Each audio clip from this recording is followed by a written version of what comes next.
새해가 되면 우리는 늘 새로운 다짐을 합니다.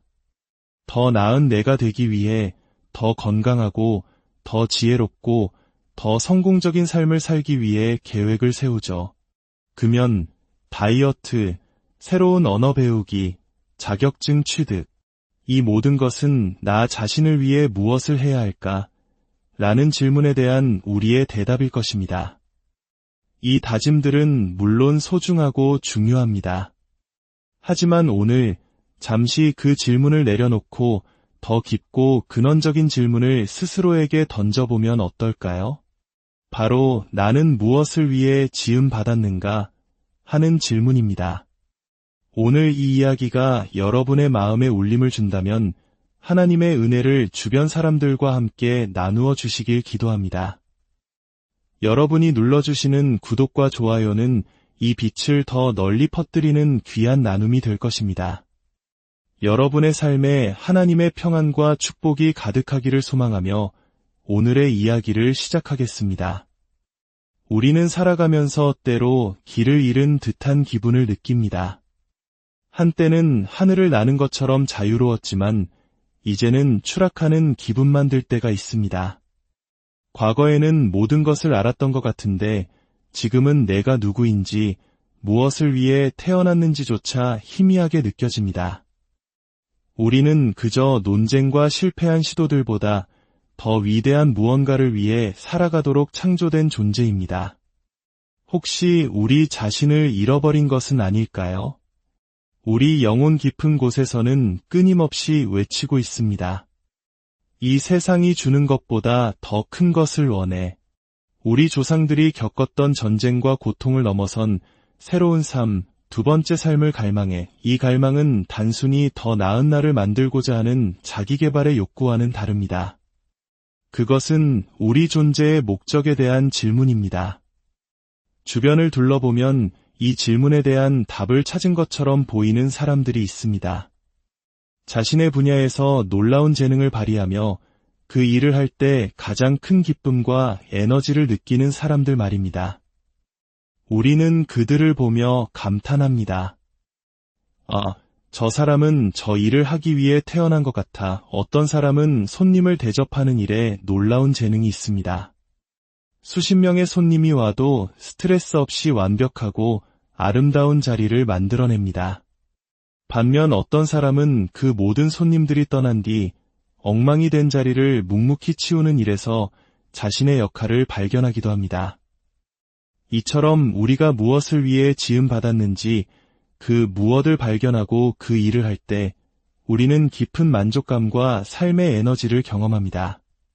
다른 사람이라면 지쳐 쓰러질 일도 우리에게는 오히려 활력을 불어넣어 줍니다.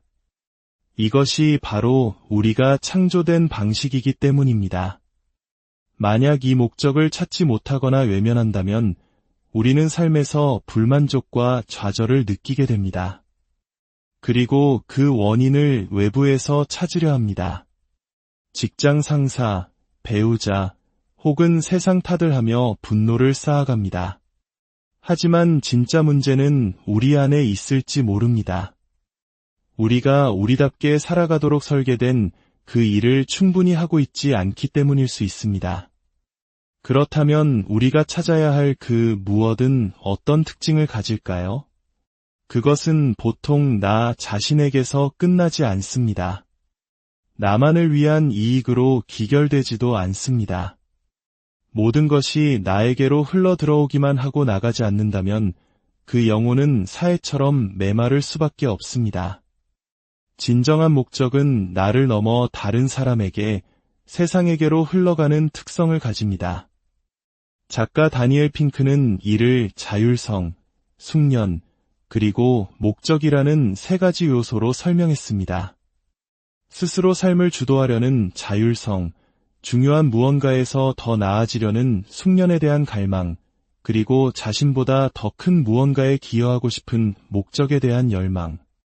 이 세 가지가 만나는 지점에 바로 우리가 찾아야 할 삶의 의미가 있습니다. 이것은 종교적인 이야기가 아닙니다. 모든 인간에게 주어진 보편적인 질문입니다. 이 방송을 듣는 분들 중 기독교인이 아니시더라도 올 한해 당신이 무엇을 위해 만들어졌는지 발견하는 여정을 시작해 보시길 진심으로 권합니다. 세상은 당신이 기여할 수 있는 그 무언가를 필요로 하기 때문입니다.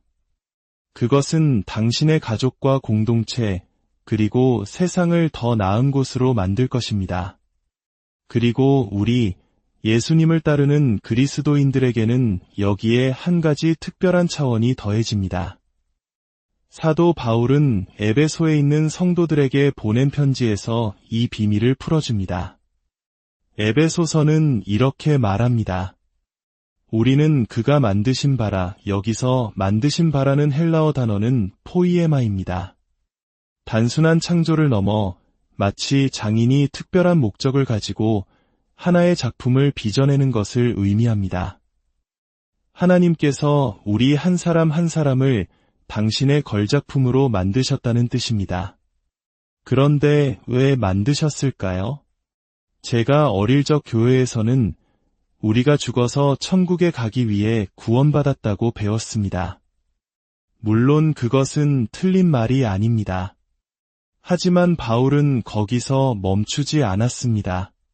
그는 우리가 그리스도 예수 안에서 창조된 이유가 바로 지금 이 땅에서의 삶과 연결되어 있다고 말합니다. 우리는 그가 만드신 바라, 그리스도 예수 안에서 선한 일을 위하여 지으심을 받은 자니 그렇습니다.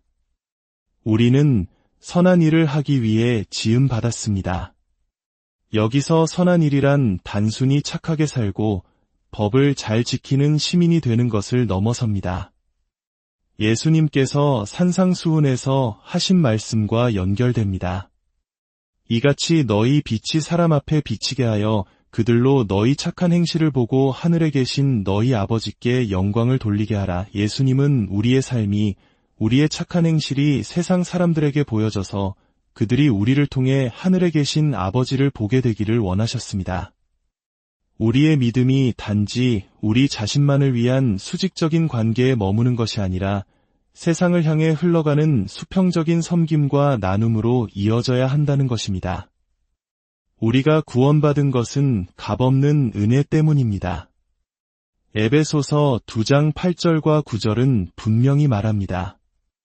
너희는 그 은혜에 의하여 믿음으로 말미암아 구원을 받았으니 이것은 너희에게서 난 것이 아니요 하나님의 선물이라. 행위에서 난 것이 아니니 이는 누구든지 자랑하지 못하게 함이라. 우리의 노력이나 자격으로 구원을 얻은 것이 아니기에 우리는 자랑할 것이 아무것도 없습니다. 이것은 기독교 신앙의 핵심이며 우리는 이 진리를 찬양하고 가르칩니다. 하지만 많은 경우 우리는 이 놀라운 진리 뒤에 마침표를 찍어버립니다. 구원은 선물이니 이제 끝.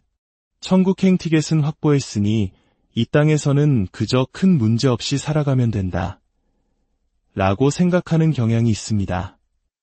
그러나 바울은 마침표를 찍지 않았습니다. 그는 왜냐하면 이라는 접속사로 다음 문장을 이어갑니다. 은혜로 구원받은 우리에게는 목적이 있다는 것입니다. 그 목적이 바로 10절의 내용입니다. 이 일은 하나님이 전에 예비하사 우리로 그 가운데서 행하게 하려 하심이니라. 이 구절은 정말 놀랍습니다. 하나님께서 우리 각자를 위해 우리의 성격과 재능, 삶의 환경과 시기에 맞춰 미리 선한 일들을 준비해 놓으셨다는 것입니다. 마치 우리 각자에게 주어진 선한 일의 과제가 있는 셈입니다. 이것이 바로 그리스도 안에서 우리가 만들어진 이유입니다. 여러분이 지금 앉아있는 교회가 존재할 수 있는 이유도 과거에 누군가가 하나님의 나라를 위한 선한 일을 행했기 때문입니다. 그들은 건물을 짓기 위해 헌금했고 다음 세대를 위해 봉사했으며 보이지 않는 곳에서 묵묵히 섬겼습니다. 여러분이 어릴 적 주일학교나 여름 캠프에 참여했다면 여러분은 이미 누군가의 선한 일의 수혜자인 것입니다. 우리 교회에서 봉사하는 분들을 볼 때마다 저는 깊은 감동을 받습니다. 아이들을 돌보고 예배를 위해 섬기고 소그룹을 인도하는 그들의 모습 속에서 저는 하나님께서 각 사람에게 예비하신 선한 일을 발견한 사람들의 기쁨을 봅니다. 제가 그들에게 감사합니다 라고 말하면 그들은 거의 항상 이렇게 대답합니다. 아니에요. 이런 기회를 주셔서 제가 더 감사합니다. 그들은 자신의 더 큰 목적의 일부를 발견했고 그 안에서 지치지 않는 에너지를 얻고 있는 것입니다. 어느 한 목사님의 이야기가 있습니다. 그는 대학생 시절 전공과는 전혀 상관없는 평범한 아르바이트를 하며 지내고 있었습니다. 그러던 어느 날 교회 지인으로부터 한 가지 부탁을 받게 됩니다. 도시 반대편에 사는 한 가정이 고등학생들을 위해 성경 공부 모임을 열고 싶은데 그 모임을 이끌어 줄 사람이 필요하다는 것이었습니다. 그는 그 가정도 그 학생들도 전혀 몰랐지만 이상하게 마음이 끌려 그 제안을 수락했습니다. 매주 기타를 들고 그 집을 찾아가 아이들과 찬양하고 말씀을 나누었습니다. 처음 20명 남짓이던 모임은 곧 30, 40, 50명으로 늘어났습니다. 그러던 어느 날 한 아주머니의 집에서 모임을 갖게 되었는데 모임이 끝난 후 그 집주인 아주머니가 그에게 다가와 이렇게 말했습니다. 청년, 당신에게는 말씀을 전하는 은사가 있군요. 저 아이들이 당신의 말에 귀를 기울이고 있어요. 당신은 이 일을 계속해야만 해요. 그 전까지 단 한 번도 들어보지 못했던 그 말 한마디가 그의 인생을 바꾸었습니다.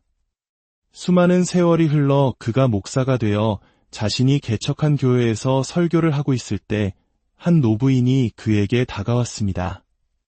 바로 수십 년 전 그에게 격려의 말을 건넸던 그 아주머니였습니다. 그는 눈물을 글썽이며 말했습니다. 사모님이 바로 저를 목회의 길로 부르신 분입니다. 여러분, 우리 모두는 압니다. 우리는 그저 법을 잘 지키는 예의 바른 시민으로 살기 위해 만들어진 것이 아닙니다. 그것은 평균일 뿐입니다. 우리는 그보다 훨씬 더 큰 무언가를 위해 지음받았습니다. 어쩌면 당신이 아직 발견하지 못한 당신의 목적 때문에 세상 어딘가에는 채워지지 않은 빈자리가 있을지 모릅니다. 당신의 삶이 누군가에게는 헬렌 아주머니의 한마디처럼 인생을 바꾸는 순간이 될 수 있습니다. 올 한 해 스스로에게 질문해 보십시오. 하나님, 저는 무엇을 위해 지음받았습니까? 그리고 기도하며 찾아보십시오.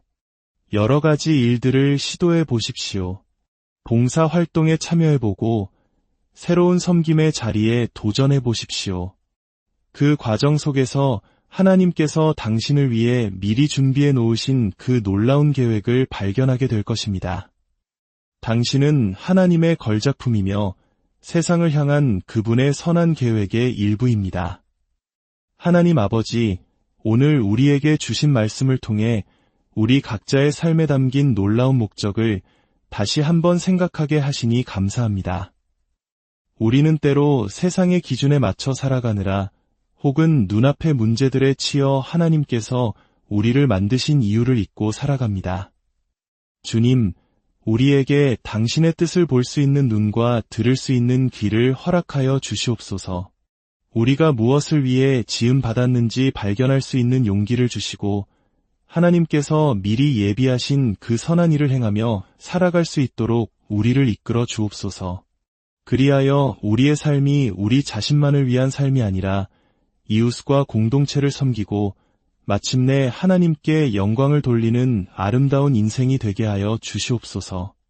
이 말씀을 듣는 모든 이들의 삶 가운데 주님의 특별한 부르심이 밝히 드러나기를 소망하며 우리를 구원하신 예수 그리스도의 이름으로 기도드립니다.